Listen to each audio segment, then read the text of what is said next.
May arangkada na sugod karong adlaw ang SIM card registration nga kinahanglang tumanon sa tanang na nag-iya og cellphone ug migamit og SIM card. Aduna pay inisyal nga kalibog sa mga subscribers, ilabi na sa proseso sa pag-register. Sa unang adlaw, may nasugatang mga kakulian tungod sa kadaghang nagparehistro. Ini ang report ni Nico Sereno.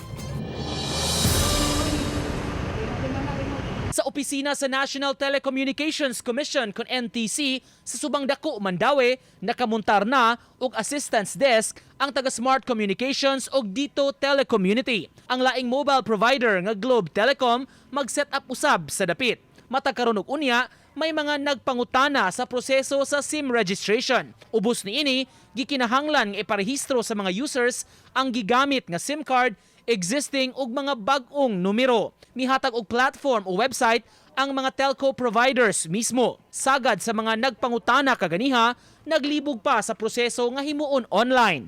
Dili kay ko wala gi ko anang internet. Pero na may mga inganit, panalit kanina sila, matabang sila, Oo. na lang kangarit. Diri na lang. Nya pila may kuan. Bayad? Oo. Wala na bayad. Man. Libre na. Para daw makalikita ng mga kuan, mga scam-scam. Sa daw na, unya. Kana sa kunong, di ko na magamit atong numbers sa ubang mga kuan, mga kawatan. Patana, dyan ko kay, di mo ta kasabot anang unsao na. Gihatagan og giya ang mga customers kung unsa ang buhaton, apan sagad wala pa makaparehistro kay wala makadala og requirement nga government issued ID. Kaganiha usab na kasugat og kakulian sa system sa mga telcos gumikan sa kadaghan nga nagparehistro. All networks na gina siya ma-experience, pero ako I would suggest na pag di na siya congested like early morning, I think that would be the best time gid nga mag-register, mag-try. Pero na may cases sir nga makasud karon, Especially sa among IT backend yun na they're doing their part on expanding the system para sa ato mga SIM registration. 180 ka adlaw mulanat ang SIM registration, una pa muhimog aksyon sa mga wala mutuman niini. Giplano sab ang pagmuntar og mga registration centers sa mga telcos, labi na sa mga lagyong lugar o hinay ang internet aron maabot ang mga subscribers. Sa mga telcos, if they could provide na kanang mga portable or mga SIM, kaning mga cell sites na para lang ma-accommodate tong mga registrants or mga applicants sa mga areas. Heavy traffic yun. Kay murag siyempre everyone of us gusto kong kinsa ko'y maunang makarehistro gon.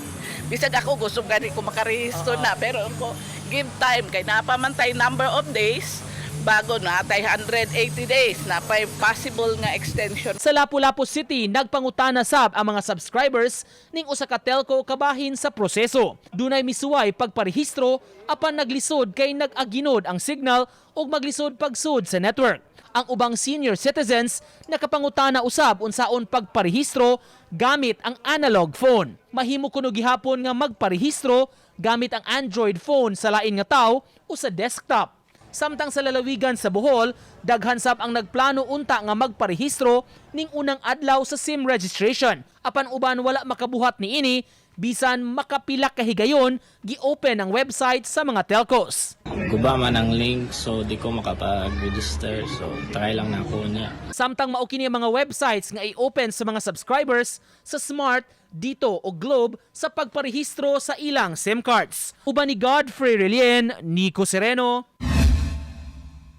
Balitang Bisdak.